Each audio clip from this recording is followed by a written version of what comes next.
Hello everyone, welcome back to chapter 5 of Sekien no Inganock. So yeah, let's go ahead and just jump right in and get started. So I traveled around the city today, as always, using a trick that feels like a lie. The traveling doctor continued to break city law. That was his identity now. That was his current lie. It was a role he'd given himself since he'd once been a med student 10 years ago. A false doctor. A walking lie. A trick that couldn't be called medicine. Exorcising disease with a phenomenon equation. Healing external wounds. He used to ambiguously think about working as a university doctor someday. But now he was out on the street dealing with real people. Yes, truly like a lie. He was nothing more than a deception, controlling a power that itself seemed untrue. 呼吸を楽にして。大丈夫。あなたの命は助かりますよ。初期の腫瘍です。安全に取り除ける。心配はいりませんよ、ミスター。Activate my cranial organs. Release the light of the phenomenon equation. The cracking light substituted body parts. He healed people just like he always did, using the phenomenon equation. A long time ago, he would have been amazed at this powerless power, this phenomenon equation. He said the tumor was young, but that was just an expedite lie. The panel of light floating in his right eye sent him precise status of the patient's body as an information entity. I recognized this. The cancer was actually in its final stages. Normally, the man couldn't be saved. However, cancer was no match for the cracking light. If genes were twisted, he merely substituted. Matter was nothing before the phenomenon equation. He twisted it away, leaving healthy cells. But there were things matter substitution couldn't deal with. Arboreitis, for example, ate away at the very nature of one's existence. The equation means nothing before strange diseases like that. Was it a form of magic? No, it was merely a conjurer's trick. ありがとうございます。ありがとう。ドクター、あなたを呼んでよかった。生体クラッキングなど恐れることはなかったのに。ありがとう。構いませんよ。正常な反応ですとも、ミスター。 Cancer was no longer deadly. Far more fearsome phenomenon, which couldn't be called diseases, had simply taken its place. That was why this was nothing more than a trick. It was the same as using adhesive to hold a wound shut. However, in this city, even that adhesive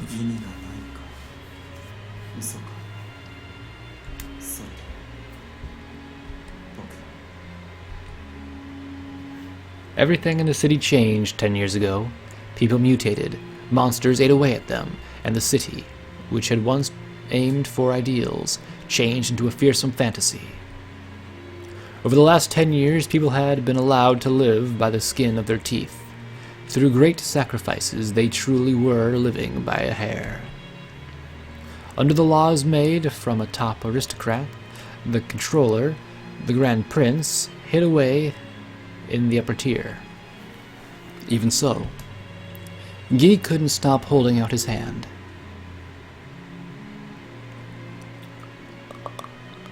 I saved a number of people today, as always.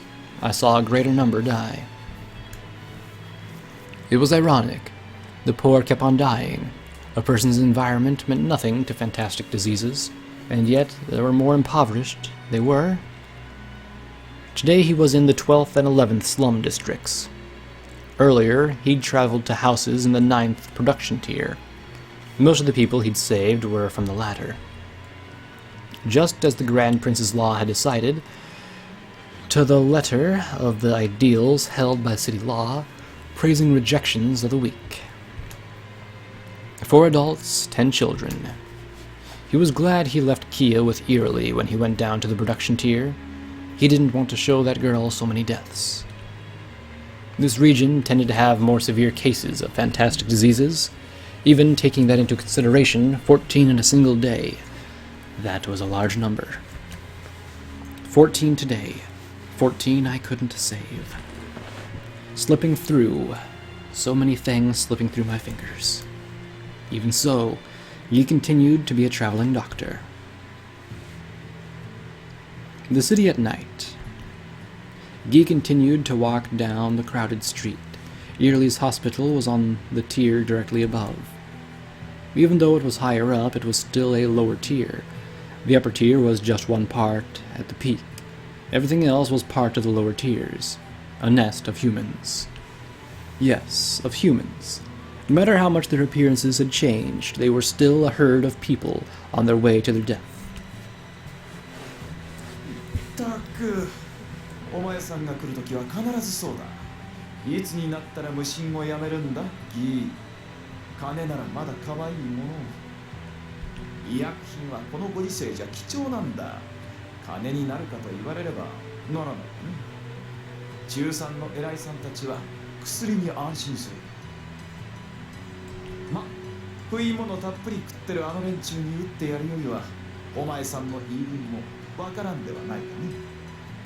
何せ仮想民はいつも栄養失調だ。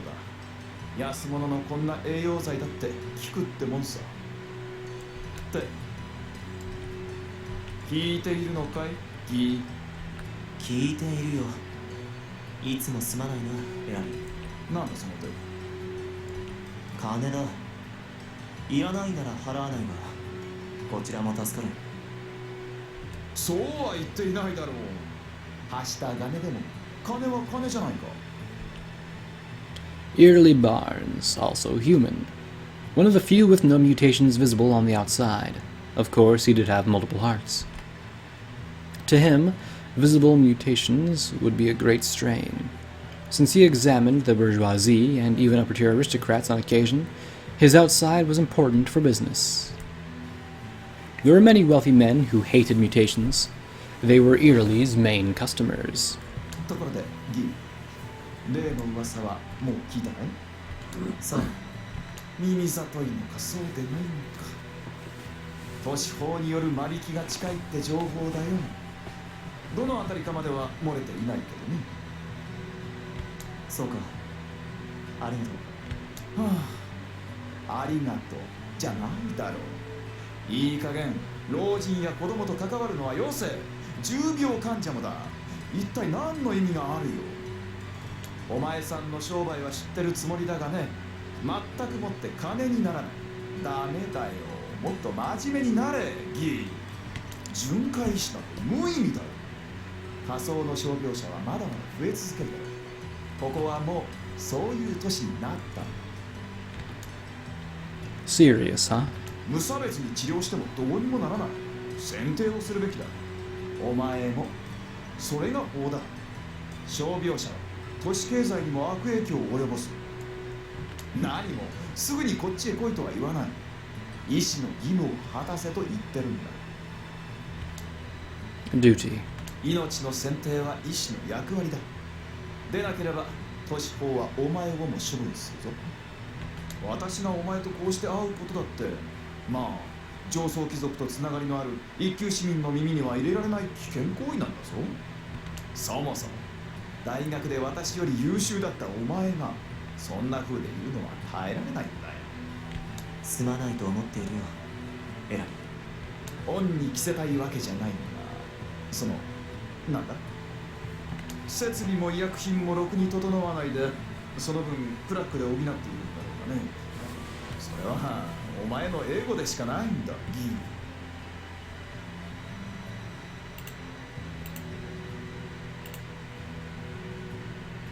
Hold on. ー。設備も医薬品もろくに整わないでその分クラックで補っているんだろ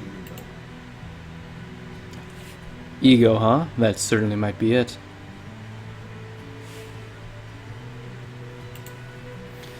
Whenever a meaning or significance remained in his conduct were long gone.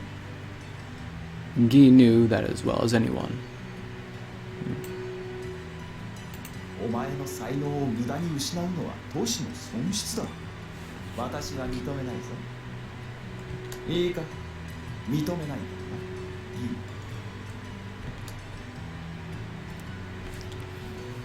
He left the hospital with the voice of his old friend behind him. The lights outside were no longer on. Exceedingly rational doctors closed at 7 p.m.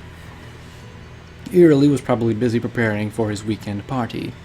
Guy had noticed the bow tie in his pocket almost immediately. Eerily was right. That was what constituted a respectable doctor here. The people who hire traveling doctors must all be insane in some way. ギー、ねえドクター、お話は終わった？お薬はいただけた？キアはご本をもらったのよ。それはよかった。何の本だい？医学書。1903年の成長のものですって。あそこの綺麗な女性がくれたの。He could see the four-armed girl. He recognized her in a nurse uniform. A Myriadon woman, a nurse with a beautiful voice. He was pretty sure she was Eerly's current lover. She waved to him. She'd never shown Guy a smile before when he came to get cheap medicine. It must have been because of Kia. 立ち居振る舞いのせいか。これで頑張ります。お役に立てるようになるんだから。今日は少ししかお手伝いできなかったし、もう置いてけぼりされないように頑張ることにしたの。ギーの役に立つわ。もっとギーを近くで見ていたいから、キーヤは頑張ります。She really is a mysterious girl from the bottom of her heart. He went home in a slight hurry. At night, a ward this poorly lit couldn't be called safe. When he looked at Kia, she wasn't walking so much as jogging. Obviously, her pace was smaller than Guy's. Was he hurrying too much? When he tried slowing down a little, Kia made an angry face. Why in the world? What part of this boring guy did she like? Why didn't she ever leave him? The man could never understand himself, so why? There were plenty of more respectable doctors out there. Even Eerily ought to be better. And yet, why was this girl joining him on his travel as every day? He came near the back alley. When he faced the pile of scrap engine machines, he saw something he couldn't believe. He never thought they'd go out walking this late. Clearly, he'd been a little too trusting. Guy realized once again that no ordinary methods would work on them. 出てきなさい。そこにいるのは分かっているよ、ルポ。パルにポルンもそこにいるね。ギー、どこ？パル？ルポ？ポル？あそこの影にいる。こんな夜更けに隠れようにかい、パル。ごめんなさい、先生。なんだ、見つかっちゃった。うまく隠れたと思ったのにな。ごめんなさい、ギー先生。The children came out of the shadows, just barely entering the light of the street lamp. When they were completely visible, Kia gasped joyously. The equation he'd used a few hours ago still lingered in his right eye, so he'd been able to see them.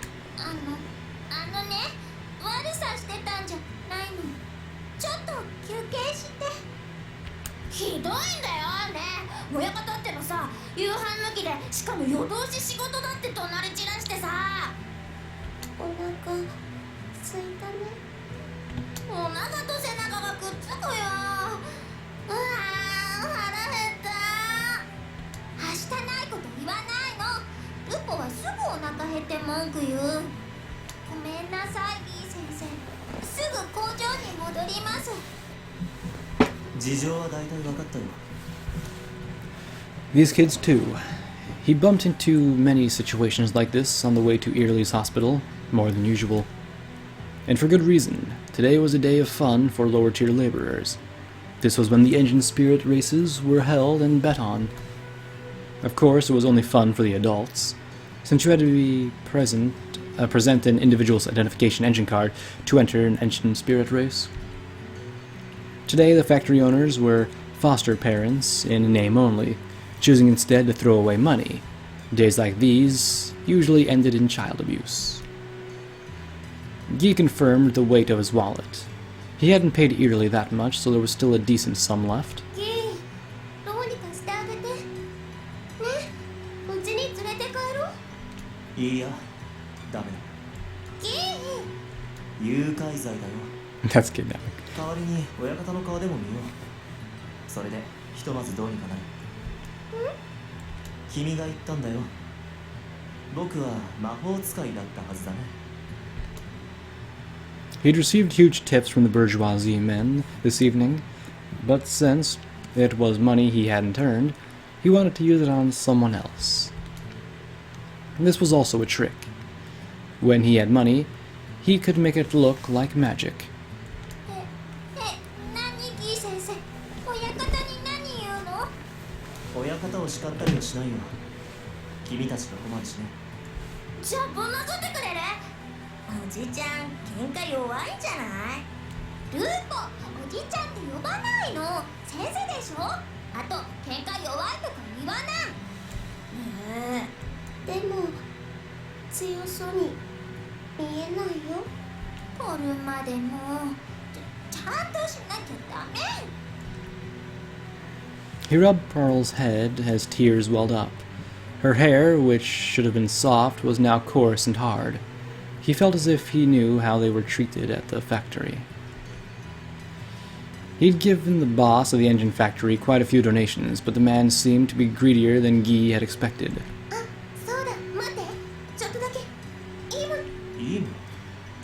ギーがいなくなっちゃうんだもの。だからお夕飯用に取っておいたの。 A suitcase full of rice balls. Great. ライスボールを握ったの。盛況のずっと遠くの国の保存食なの。あのね、ライスを炒めて炊いて。食べ物だ、美味しそう。これなんていうの？ライスボール。ライスボールか。盛況語って面白いな。炊いたお米を握ってるのかな。じゃあおにぎりかな。おにぎり？そうそう、おにぎり。今僕が考えた名前ね。おにぎり。かわいい名前。それじゃあ今からこれをおにぎりね。おにぎり？おにぎり。 The elder sister tilted her head, and the brothers seemed happy. The reserved girl simply nodded. They screamed joyously as they ate the rice balls. It wasn't long before they disappeared. Truly impressive. Engine factory bosses probably gave their kids only 1 or 2 meals a day. The kids Guy had met earlier were no different. 1 bowl a day of inferior synthetic oatmeal from engine-type manufacturing devices. It was never enough. Guy shrugged, then picked up Lupo and carried him on his shoulders. He pulled Lupo's hand with one of his own. パルの手はキーヤが引いてあげなさい。さ、行くよ。ああ、キーヤ姉ちゃん行儀悪い。はいって言わないとダメなんだよ。ルーポ、名前って言わないの。はーい。はい。はーい。 Guy looked at the children's limbs with his right eye. Since he was here, he decided to do a quick inspection. There didn't seem to be any signs of progression. There was inflammation around their stumps. Their muscles were probably in pain, but the children didn't speak of it. If left alone, they would wear down their bones. They were still young, so they must have been growing out of their limbs. He decided to ask Morimoto to move up the replacement date. 機嫌がいいというの。 He talked to Morimoto about it. If he wasn't careful, the cost could skyrocket. He decided to swap their limbs as soon as possible. He couldn't deny the possibility that the children's arboritis had already invaded their limbs. It was one of the city's most abominable diseases. Arboritis, one of the phenomenon that killed children. One of the creatures scattered it in the city, especially in the lower tiers. Technically, it wasn't a disease, it was a phenomenon that behaved like one. There was virtually no way to recover after contracting it. but it was a certain death. There was a possibility that those kids would live to adulthood. He hoped they'd be different from the 10 he'd seen today.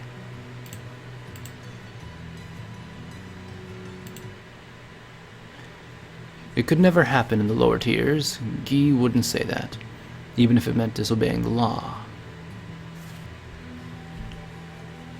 Even if the city is broken, I will not become like Eerily. Did I skip a shit ton somehow?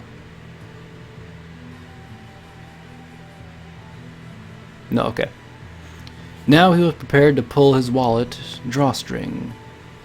He'd make up whatever the boss lost so that they could at least have 2 bowls of oatmeal a day. さ、行くぞ。二度と夜中に外に出てはいけないよ。はーい。はい、ドクター D。Scratch, scratch, scratch, scratch, scratch, scratch, scratch, scratch. You get it. Deep underground, where no one's voice could reach, beneath all the city's lower tiers, even lower than that, Randolph was digging holes tonight, as always. The underground madman dug holes, while talking with someone who couldn't be seen. Scratch, scratch, scratch, scratch. You get the picture, everyone. 不器用なのだよ、根本的に。穴を掘るのに必要なのは水平角と黄金三角、さらには輝ける緑色批本に触れし頭脳。つまりはこの私の頭脳であるわけだが。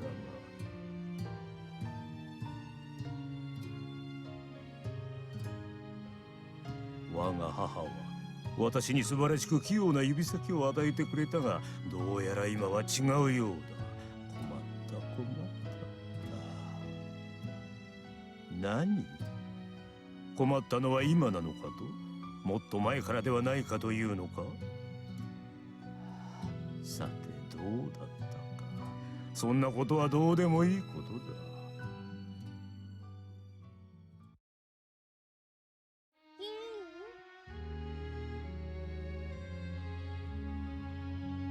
Present time was 4 a.m. at night, or perhaps morning.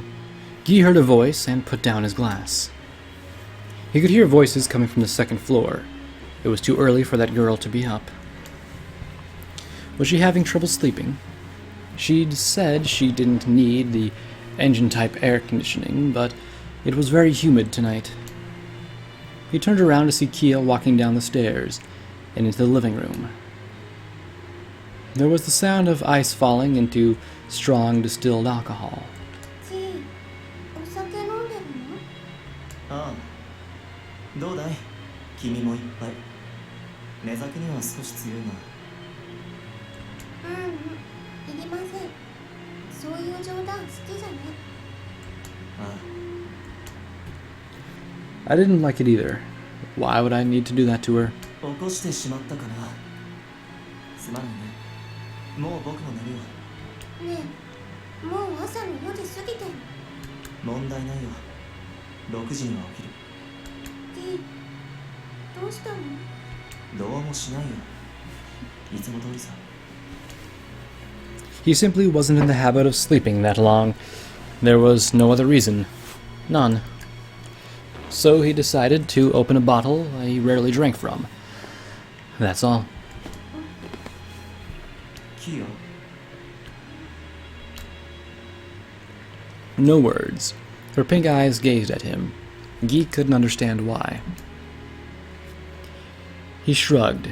He tried to say, "It's still too early for you to be up," in a gentle voice, but he was hoarse. どうしてそんな目をするのかな。僕は何かをしたかい、キヨ。心配だから。D、今は何か変だもん。心当たりがないな。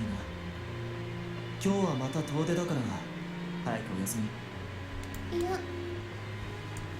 No? いや。だってあなた泣いているもん。泣いてはいないよ。思い出していたらさ。何を？何かな。そういえば思い出せない。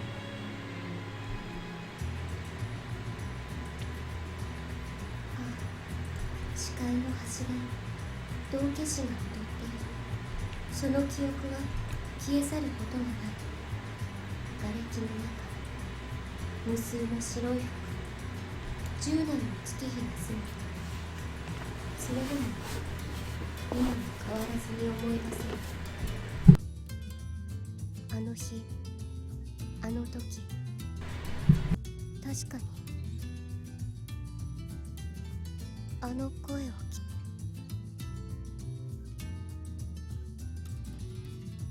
こんにちは。木、都市に嘘など一つもないのさ。嘘をついているのは人間だけだ。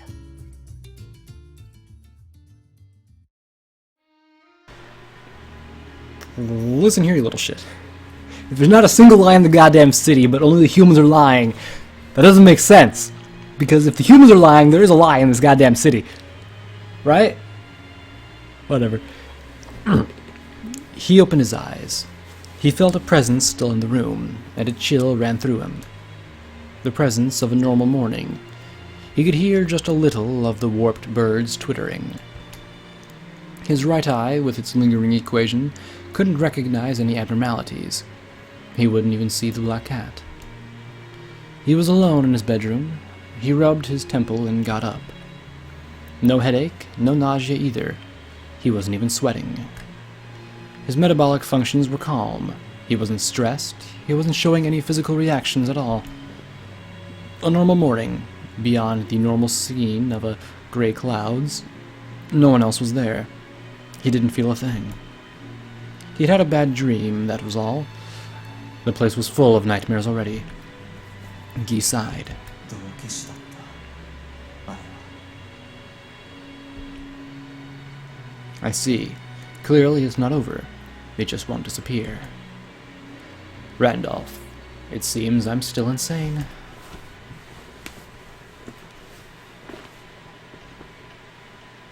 Fuck.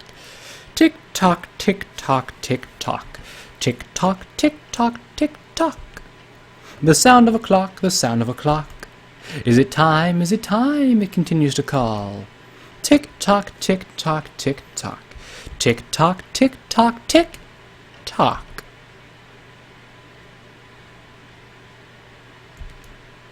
The second hand moves. It stops, pointing at 0 o'clock. It's a pocket watch of white silver. It is a pocket watch carried by one man. The golden spiral staircase towering into the darkness. The man standing in the front of it is none other than the silver watch's owner. With his master in the corner of his eye, continuing to climb the golden spiral staircase, the man continues gazing at the watch, motionless. The man continues to gaze at the watch and speaks.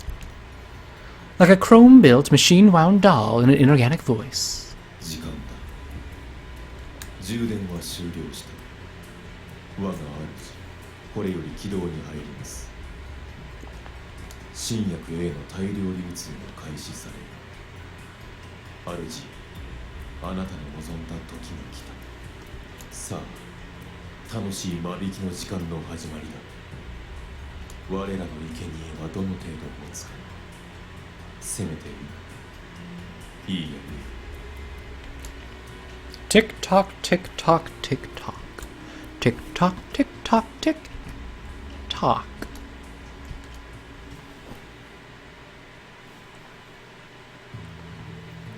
The city skyscraper always wakes up early. The city's only high-rise building plate. Following the closure of the Grand Underground engines, this place became the new cradle of engine technology. The upper tier assigned the administration of this high-rise economic and administrative ward to the city officers.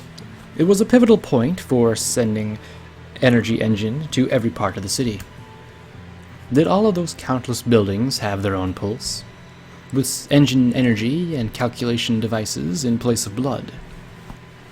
Engine energy was money itself, and more money one moved, the wider their influence became. 私たちランナーの仕事場だ。依頼の後始末っつったってロハだぜロハ。いちいち呼び出すんじゃねえよ。いい迷惑だぜっと。充電完了確認だ。こっちは問題なし。お前の方の守備はどうだ。さあね、いいんじゃない。シティオフィサーを顎で使えるってのもなかなか。こっちは10分も前に多分充電完了さ。予備エンジンエネルギーパックは残り5個ね。これ結構かかりそう。 She pulled out a large chunk of iron. It began to gush out compressed steam. She quickly inserted it into a big engine connection interface. Who would waste their time on such chores? Atty gave a bored and frustrated sigh. The muscles and constitution she gained through mutation, training, and implants were crying out in agony. Carrying heavy objects was a pain. Fighting gracefully was her main skill. This was no different from engine factory labor. If she strained her precious ballistic leather suit, she demanded another 2 figures. That made her decision. 点検はどう？馬のお姉さん。馬じゃないです。タウロスですから。現在問題なしです。予備増装10個確認。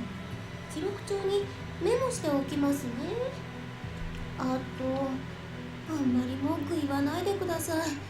エンジンコネクタが傷ついていた件について上にすごく怒られたんですから。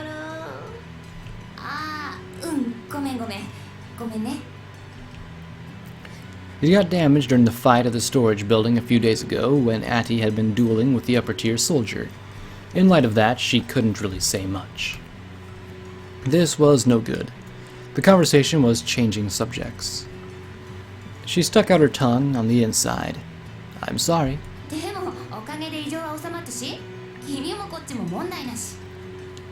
ね、OK？確かにエンジンエネルギーの配分異常は収束したんですけど。異常って何さ？現在エンジンエネルギー配分のミスは規定の誤差範囲内で収まってるんですよ。でも今回の誤作動で仮想 D 区画へすごく大量のエンジンエネルギーが流入したっていう事実が判明しちゃったんです。でもそこから先が分からなくて。このお話は2級機密ですからね。くちばしにジッパーかけとくよ。しかしそんなに変な話かね。工場とかじゃないの？またエンジン精霊がポコポコ生まれたとか。似てるんですよね。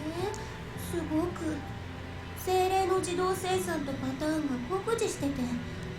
でも大量すぎるんです。本当にどこに行ったのかわからないんです。 That really is very strange. This is the very place where numbers and energy accumulate. エンジンエネルギー大量行方不明事件？ There was no explosion, and no large or sudden production of engine spirits had occurred. Her ears would never let something of this importance slip by. But what was it then? Where could the engine energy have gone to? なんだろうね、不思議。勝手にどっか行くものでもないのにさ。I don't know. Whatever it was, Guy destroyed it a few days ago. While Atty had been crossing blades with the insane upper-tier soldier, Guy had destroyed the king of the city's skyscraper's information space. Atty didn't know that. That creature Bandersnatch. んなことより急ぐぜアティ。こっちは次の仕事が控えてるんだ。コアトルとキチガヨーガが出たって話だ。コアトル？本当に？10万の賞金がかかってるモンスター。お前朝の店聞いてねえな。それでよくもな通り名がつくもんだ。この後もお仕事なんですか？忙しいんですね。お気をつけて。ま、死ぬ時は死ぬんだけどな。そういうこと。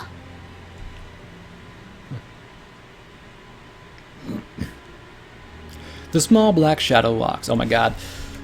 We know this. 2 shadows step off the monorail. A large shadow and a small one. The small kettle shadow was no longer there. He had run out of fuel in the upper-tier staircase park, and they had no money to refill its steam tank. They had no choice but to leave it there. The big shadow said it would probably start moving again at some point, and the young girl nodded. What? They just fucking left that thing there? It's like, oh, you're out of energy. Deal with it, motherfucker. What the Hold on. Those things run off energy? Do they, like, resupply themselves then? That's weird.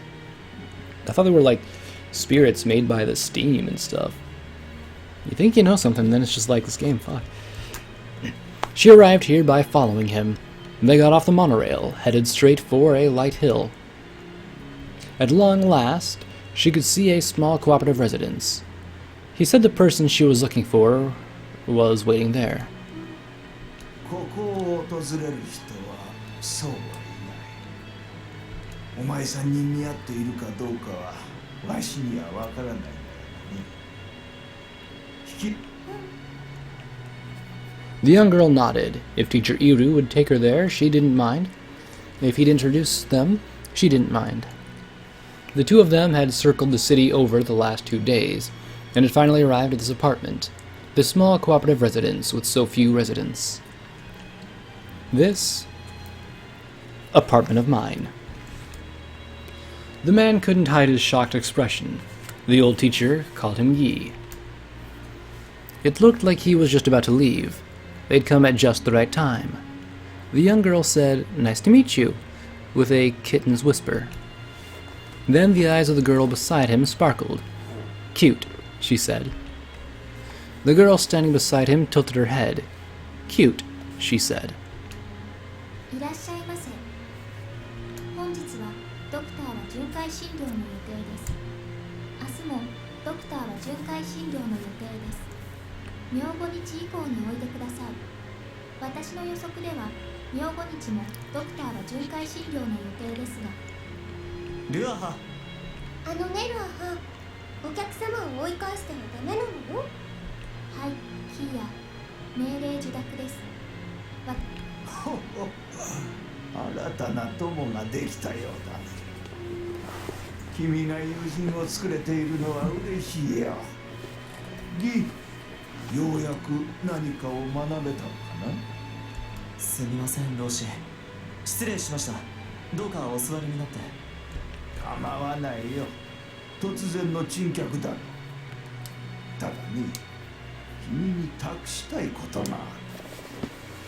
さあ、黒絹の子。ドクター。 When the young girl smiled, the man called Guy introduced himself. He didn't return her smile. The young girl knew, this person must have been someone who didn't smile. She knew that right away, just by looking at his face. よろしく。老師のご縁の方ですね。お名前を伺っても。名前がわからないそうだ。どこから来たのかもわからないらしい。何かとは？そこから先は君の仕事だよ。わかりました、色おじ様。お引き受けいたします。よろしくね。国威だから、クロちゃん。クロちゃん。クロちゃん。いや、僕は分かっていない。老師、お言葉ですが、僕は巡回です。なぜ僕に？キーヤを君はそばに置いているね。それに新しい友人もいる。私はルアハです。ごきげんよう、オールドマン。いい子だ。さあ、ギ、頼んだよ。わしはしばらくこの層をうろついているから。老師いる。確かにキーヤも身元不明です。何か違うの？キーヤとこの子は何が違うの？ The young girl tilted her head. At the same time, the girl called Ruaha did too. The young girl thought, the girl called Kia is the same as me? She didn't look the same, so she couldn't be sure. However, Guy closed his mouth and rubbed his temple for 2 seconds. ここは迷子の預かり所ではないのです。今まで。ご老人。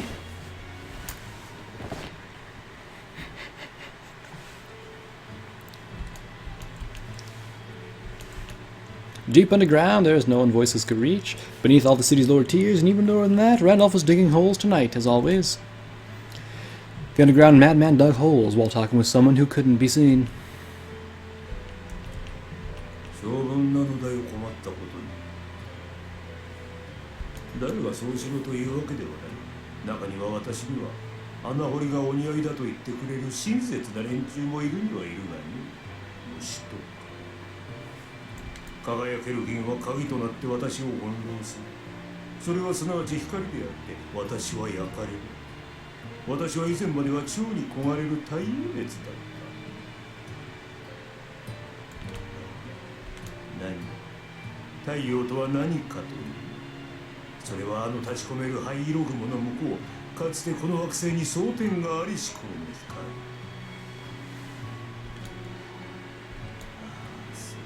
そうかもしれないな。届かぬがゆえに人は涙にくれるのかもしれない。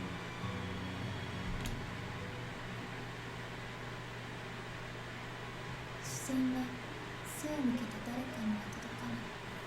それでも私は彼女を見る。出ていくキーヤの後ろ姿を見送って私はアイドリングを取る。与えられた命令は待機。私はアパルトメントの保安維持と理解した。だからスリープモードにはならない。ルーハン、お留守番お願いしますね。キーヤの言葉が反復される。いかなるエンジンをも使用せずとも声が蘇る。キーヤの言葉だけだ。私の脳に届く、私の心に届くものはキーヤとゲイ、そして黒霧の子、エゼクの老人のアパルトメントを出て行った。私は私に残された限られた頭脳で思考する。彼らの会話の意味、この子の探し物を探すのですね。黒絹の子、あれが求めているものを探索する。それが彼らの交わした会話内容だった。身元の特定と同義だろうか。老人はそうは言っていなかったが。コネクト用クラックエンジン起動。情報検索状態へ移行。私の全身を構成する金属塊。クラックによって生み出されるエンジンは私の体。生体部分などほんのわずか。各層の市民に分配されるエンジンエネルギーを導く動力管の接続口。そこへ私は鋼の手のひらをかざす。金属の擦れる音。肘の球体関節がわずかに動き、手首が折れる。生物である骨を除く場所にエンジンコネクター。普段は動力の充填を行う際に使用する。しかし別の使い道もある。コネクト、動力管の接続口へと手首断面のコネクターを押し込む。接合する。接合、感知芯および探査芯を露出。情報空間に接続。都市摩天楼でのみ可能とされるライブラリへのアクセス。それはこうして外部からでも行える。都市全体を駆け巡るエンジンエネルギー情報網。これに接続し、ほんのわずかに干渉を図る。こうすることで都市摩天楼のライブラリにも遠隔アクセスできる。当然都市行政に対する敵対行為であるが、ランナーの一種であるハッカーたちがそう言ってのけるように露見しなければ問題ない。ライブラリにアクセス。検索開始。検索終了。検索結果。ライブラリに正確な該当情報は存在しない。類似情報たる1322件は不適当と判断。一切の情報なし。それはつまりキーヤと同じということなのか。7級以下の市民の行方不明者なら腐るほど。5級6級は103名、4級以上は20名だ。さて、お前の連れてきたガキは何級だ？わからない。帰れ。まるでキーヤの時とそっくり同じだ。全くもって旨味というものが存在せん。お前の相手をしてる暇はないぞ、ドクター。俺も忙しい。何せ各層で大騒ぎだからな。金のないお前相手に割く人員もコネもない。随分と忙しいらしいが、フィクサー、君らしくもないな。らしくないのはどっちだ、気違いクラッキングドク。向こうで遊んでいる黒いガキもキーヤもどっちも俺にとっては疫病神だ。俺は無限雑踏街の顔だ。泥を塗るな。厄介事はもうたくさんだ。帰れ。大騒ぎとは何かな？仮から引くぞ。新型トラックだ。アムネロールか。物騒だな。Drugs that were shaking the back alleys of the lower tiers. In the broadest sense, two kinds existed. One was the crime gang's underground illusionary drug, toxin. It was said to grant an ecstasy resembling death itself. The city was the sort of place that overflowed with humans wanting to give it a try. Okay, real talk?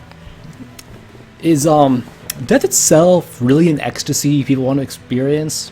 Because if so, what the fuck? Like, wouldn't it be bad? Like, wouldn't, like, the ecstasy of death be, like, extreme pain or, like, suffering or some shit like that? I don't think there'd be much ecstasy in death, right? I don't know. Maybe just me. The other was amnerol. This seemed to be a substance that made even analysis engines throw up their hands. It was said to manifest the joys of the past, but whether it really did do that remained unclear. Every night, a few hundred crimes were committed by addicts high on their latest fix. Amnerol, a flower said to drive people mad. 狂気なら間に合ってるんだがね。どこの誰が撒いているんだか。これまでの日ではないぞ。この2日で中毒者の事件が3倍に膨れ上がってる。異常だ。まっとうなしのぎじゃない。というわけでだ、ドクター。雑多な情報なんざ拾っていられるか。金を出す気があるならジョーちゃんたちを頼れ。ついでにお前用の仕事も用意してやろう。いいタイミングだったかもな、ドクター。あの子たちか。He remembered their pink ears and hair. He'd never done any real work with those twins, but if this old man said so, then there shouldn't be a problem. Come to think of it, he hadn't seen them for quite a few days now. He thought he was going to anyway at some point. Those twins' scope of activity was amazing. もっともジョーちゃんたちにとってはどうか。それどころじゃないかもしれんがね。というと？仕事の詳細はこのエンジンカードに記してある。読んでおけ。お前がしくじれば双子は使い物にならん。俺は願ってもないことだがな。せいぜい期待させてもらおう。何せお前は疫病神だからな。二度言わなくてもわかるよ。僕は疫病神だろうさ。いいや、分かっているものか。キーヤだよ。結局のところあの娘はどういうんだ。お前の狭苦しい部屋には似合わんだろうに。よければ見受け先ぐらいは探すな。冗談。本気だとも。なら嘘が下手だ。 He shrugged his shoulders. Guy wished the old man farewell with his back.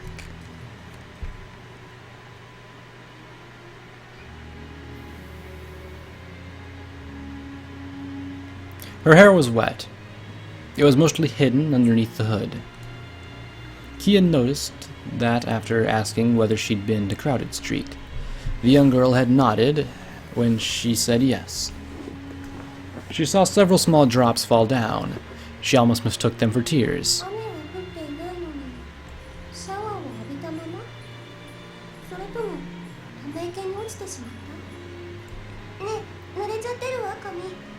ましょう。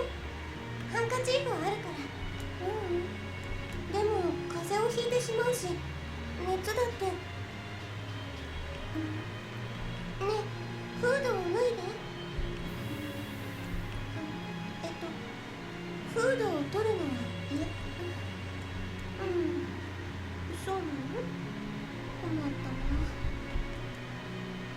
The young girl wouldn't take off her hood. She hardly said anything, only showing her face. The young girl never started a conversation herself, but at times she looked around the place as if searching for something. What was she searching for? The young girl wouldn't even answer that. She nodded slightly, twittering slightly, and smiled slightly. 可愛いのだけど、もう少しだけでいいの。意思の疎通ができたらいいの。She was searching for what she was searching for. That ought to be no easier than grabbing a cloud, but Kia never asked the girl about it. Kia just knew that mysterious people and mysterious things weren't rarities in the city. Guy said so often. And then Guy returned. He was walking back from Old Man Stanislaw's shop. ギー、おかえりなさい。亀のおじさまからお話は聞けた？スタニスワフは忙しいそうだ。双子を紹介してくれたよ。親切なことに僕の仕事もそこで用意されているらしい。お仕事？アグネスとフランシスカがくれるの？羊の双子さん。そう、パンの双子の情報屋だ。知ってるのか？知ってるみたい。会ったことあるのね。可愛らしい羊の姉妹さん。知り合いか。なら話は早いかもしれない。降りるの？双子さんよく雑踏街にいるけれど。スタニスワフの店を借りてるだけなんだ。これから行くのは自宅の子さ。それなりに距離があるからね。モノレールを使おう。Kia tilted her head. If the twins lived in such a faraway tier, why were they always going to Crowded Street? The young girl next to her also tilted her head. She looked towards Kia and blinked. そんなに遠いの？ここよりもずっと下の層だ。第二水源地区さ。第二水源地区。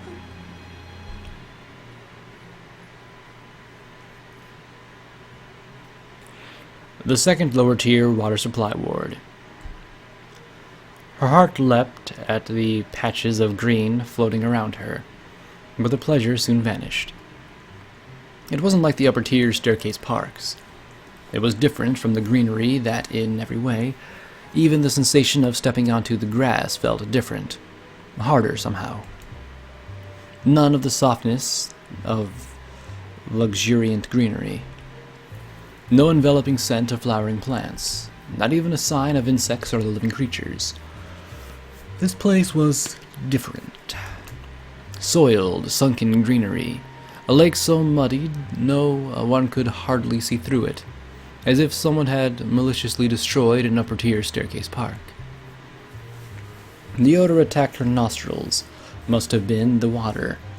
A vast, vast lake stretched out as far as the eye could see.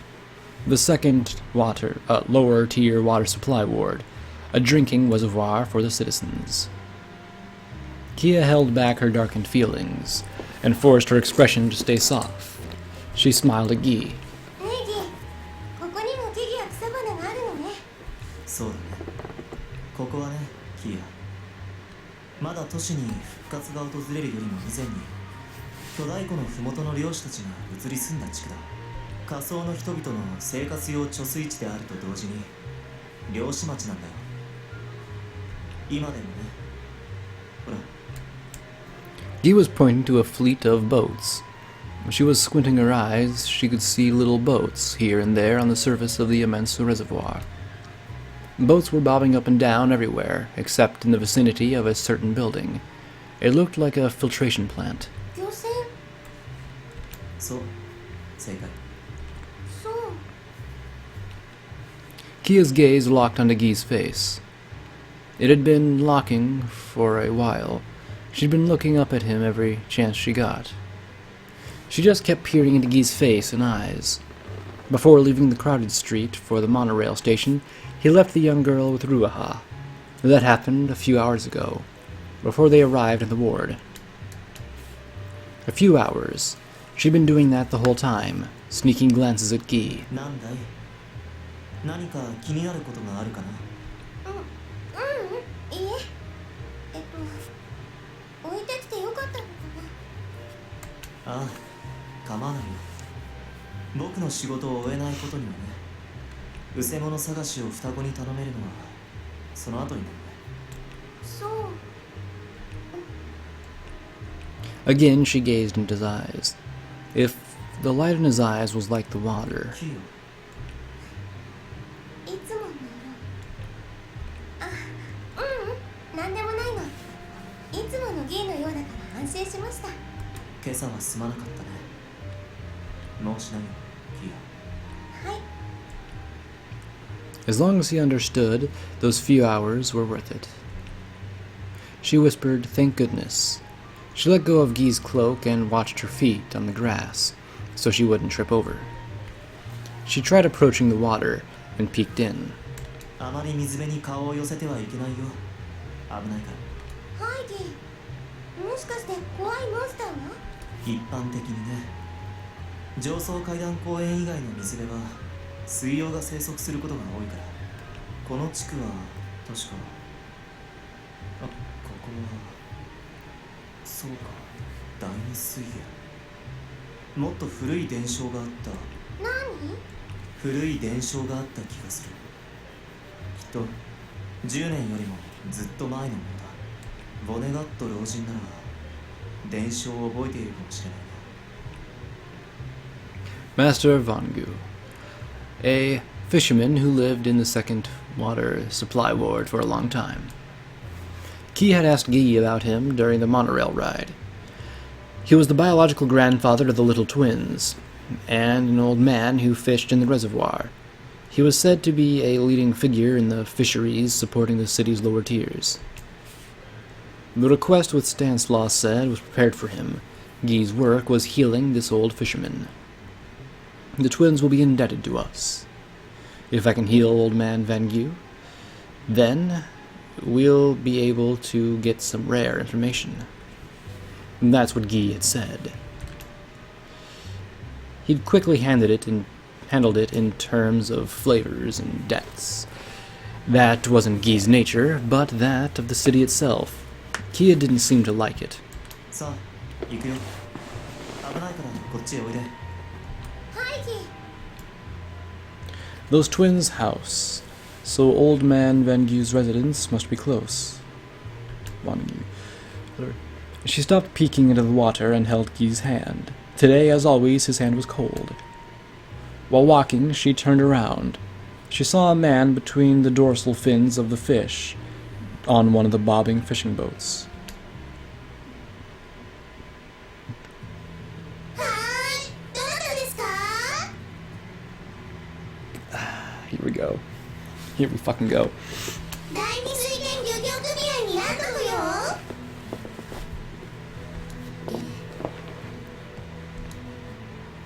Generous voices met them, but the moment they saw Guy's face, their tones dropped. If her eyes didn't deceive her, the twins swore strange expressions on that moment. Complex expressions, as if bothered but relieved. She thought it was mysterious, and was late with her greeting. ごきげんよう、アグネス。こんにちは、フランシスカ。あらあら、これはかわいいかわいいドクターのおちごさん。遠路はるばる偏僻な貯水池まで何のご用？あらあら、これはご高名な変人でいらっしゃるドクター。わざわざ私たちの顔を見にここまで？どうかな。ミスターはご在宅かい？あら失礼ね、ドクターギー。残念だけれどおじい様は不在なの。またおいでになってくださるかしら。お茶の一つもお出しせずに失礼遊ばせ。何か変。もっと話しかけてくる二人なのに。 It's almost as if they're avoiding something, Kia thought. アグネス、フランシスカ、お茶の用意を。その二人は私に用があるようだ。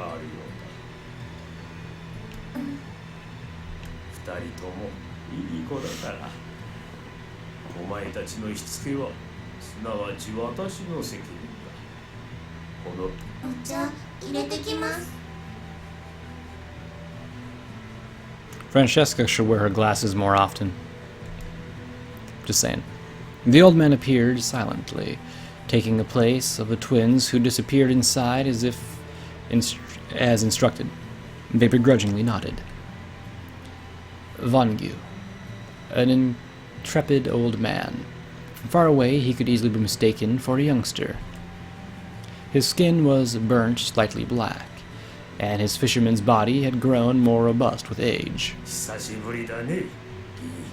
お久しぶりです、ご老人。突然の来訪をお許しいただきたい。許すかどうかは話次第だと思うがね。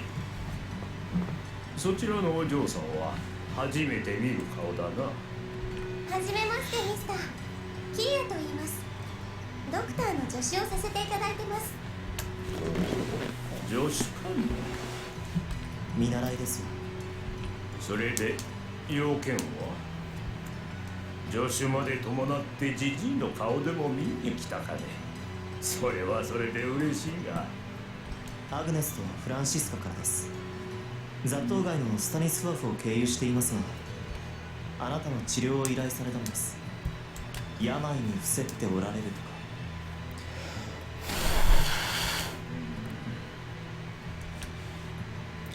The old man smiled, but it wasn't a smile of joy. Kia gazed intently at him. Something should have been hidden deep in the old man's eyes, but it was tightly locked away. I can't see what it is, just like this sky filled with gray. 出て行きなさい。ドクター、私に特別な治療は必要ない。弱みを作りたくないものでね。出て行きなさい。あの子らに何も残せない私が誰かにあの子らへの弱みを作るから。ご老人、僕は君を疑うわけではないよ。人を疑うのだ。わかるだろう。わかりました。帰りましょう。ですが、せめて診察だけでも。それなら好きにするといい。すでに私は自分自身の体を知っているから。感謝します。 As Guy spoke, a panel of light formed over his right eye, the cracking light of the phenomenon equation. The exam ended in a mere 2 seconds. Guy accurately recognized the man's physical condition simply by looking at him with his right eye. なるどうギー、すぐに治せるよね。ねえドクター。ほど。蒸気病とキラ病を併発している。形質変異が始まっている。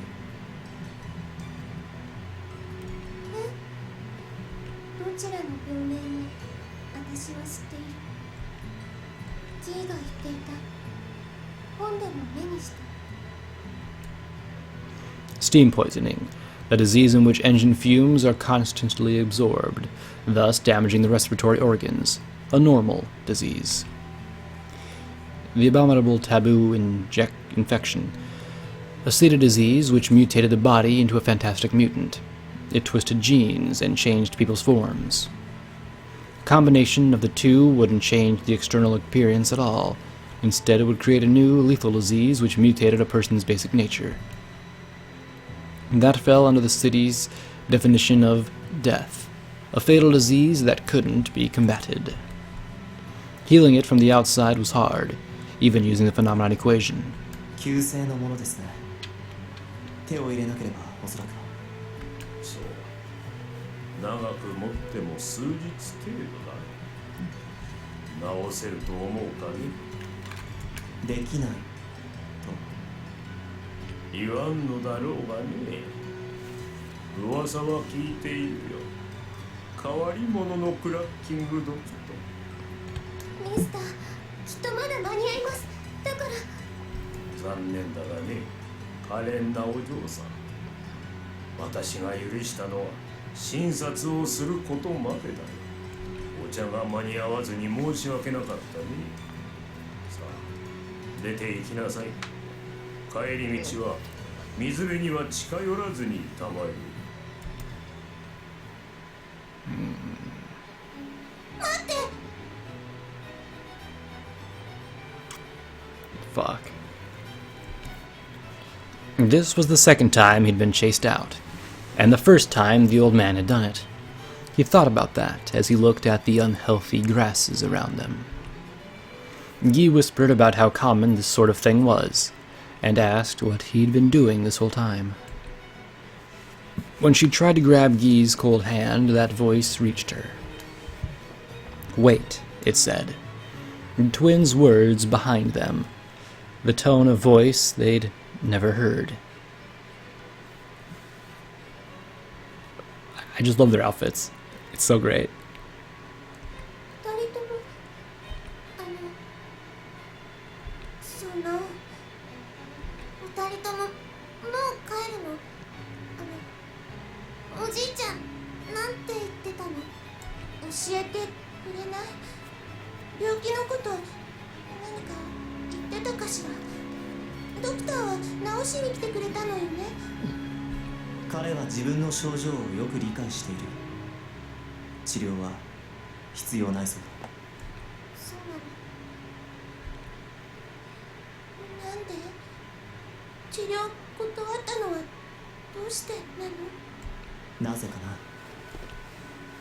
Kia watched Guy shrug his shoulders. Wouldn't he say it? What the old man had said about the twins. Guy wouldn't say anything. He's just looking quietly at the sunken twins. 私たちの仕事のことおじいちゃん気にしてたりするの？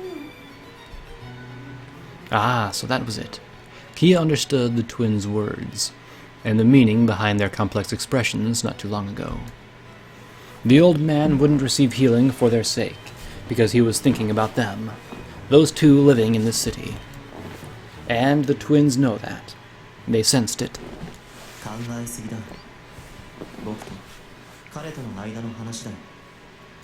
ダメダメダメダメダメ直してギードクターおじいちゃんを直してあげて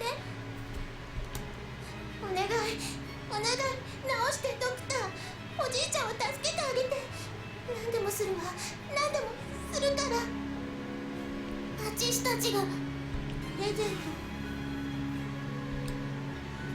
A present? Sekien for gift. But a gift from who to whom? プレゼントあげる約束したの7日後のおじいちゃんの誕生日にだからそれまでは絶対に生きてるっておじいちゃん言ったのなのにねダメなのおじいちゃん昨日その前の日からおじいちゃんみるみる弱ってたくさん咳してたくさんシーツいっぱい血も吐いて Kia looked at their eyes. Ah, they weren't crying, and yet their trembling voices conveyed it. Save our grandfather. Even though no tears are falling down. ドクターお願い助けてお金ならいくらでも出すから金庫に溜め込んでるの全部出すから足りない分は何でもして稼ぐからやれないことだって何でもするからドクター助けてお願いお願い Their words overlapped. Their voices were normally bright and clear and full of energy, but now they sank in unison. Kia looked aside, up at the expression of the cracking dock before her. He was silent. Was he searching for words, or... ギードクター She grabbed his sleeve hard. She pulled hard. She didn't want him to leave like this. She didn't want him to abandon the man. 違う誰かに見捨てるギーを見たくないいい心がけだが、あまり褒められたことじゃない。いくらでもなんて言葉は特に。僕でなければ困った事態になるところだ。ギー、思わず笑みが漏れる。やっぱりギーはギーでいてくれる。え、それじゃどうせ元から違法行為だ。多少は無理強いの治療だってするさ。しかしあれはなかなか頑固だな。ミスター・スミスのように話を聞く土壌があればありがたいのだけど。 John Smith, the man who gave his Sekien blood. Kia remembered him. Back then, yes, Guy found something he could make use of to resolve the situation. The current situation was the opposite of that in many ways. She thought a little. Kia smiled, turned towards Guy. キユ、この前はギーがお話をしたわ。だから今回はキユに任せてください。きっと訳を聞いてみせるか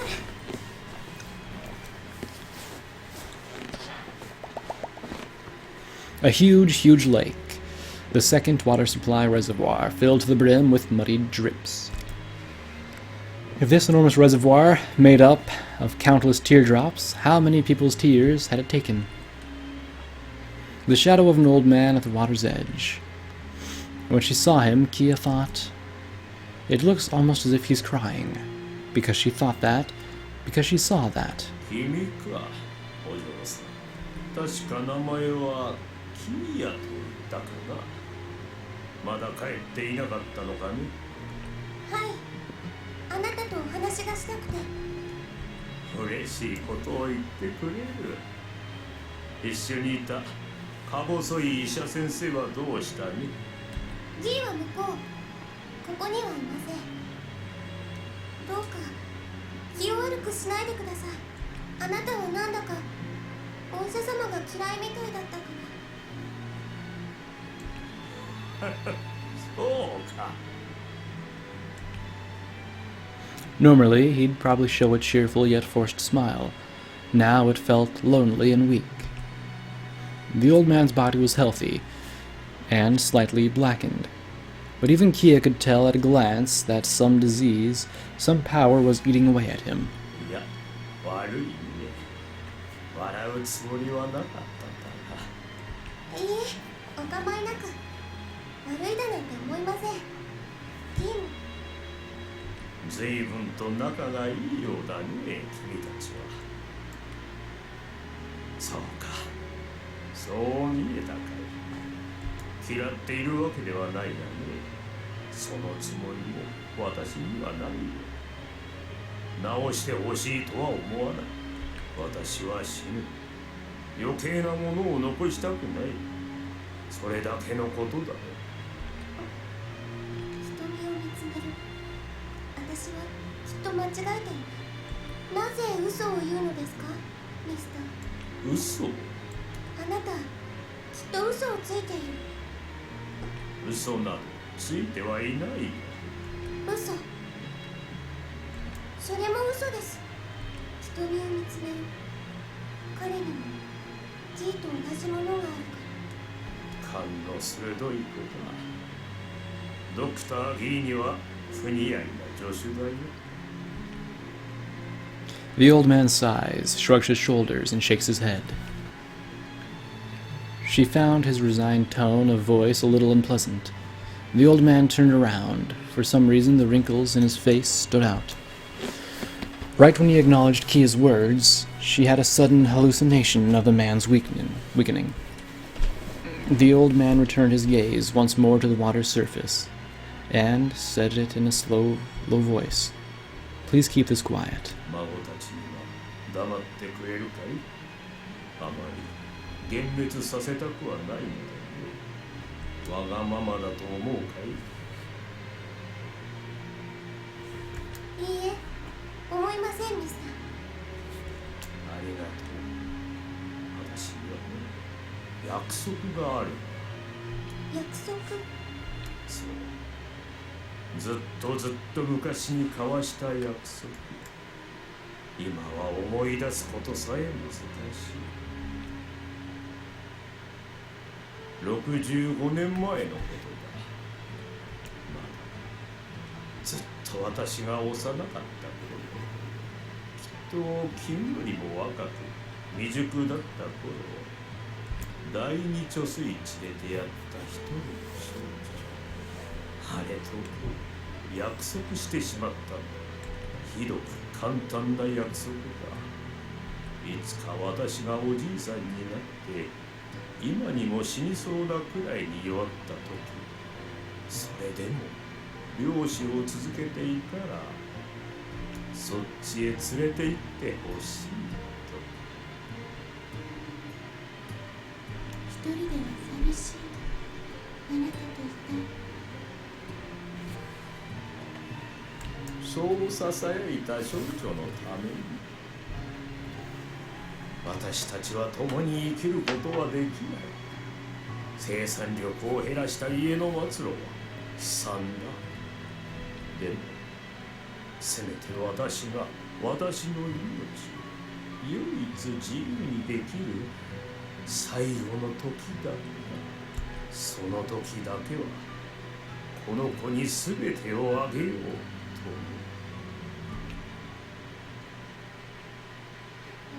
今となっては顔も覚えていないがね。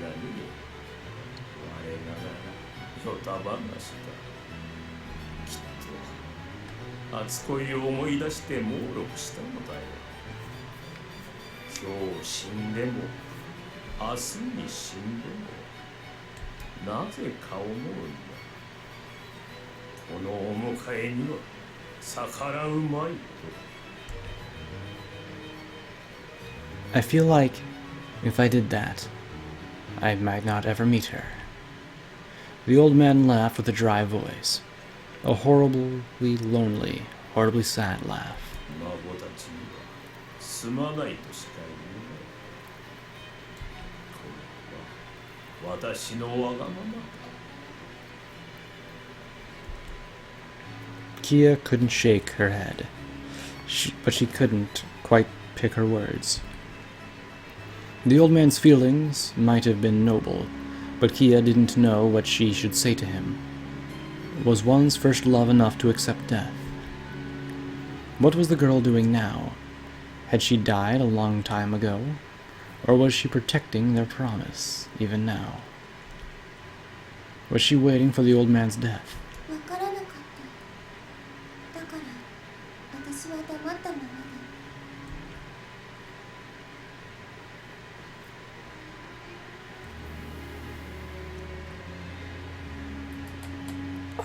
Alright. We're gonna go ahead and end things here. This chapter is kind of long. We've spent already 2 hours in it. And, yeah, so... We haven't even gotten to the minigame choice thing that happens, like, where I choose through all the different, like, characters and selections and stuff. That's weird. Usually that's happened by now, so... And this is chapter 5 out of 12. This game's a lot longer than I thought it was going to be. Alright, so anyhow folks, thanks for watching. I will go ahead and see you all next time when we continue chapter 5 and maybe wrap it up in the next chapter or next video. So until next number 1, see you later. Bye bye.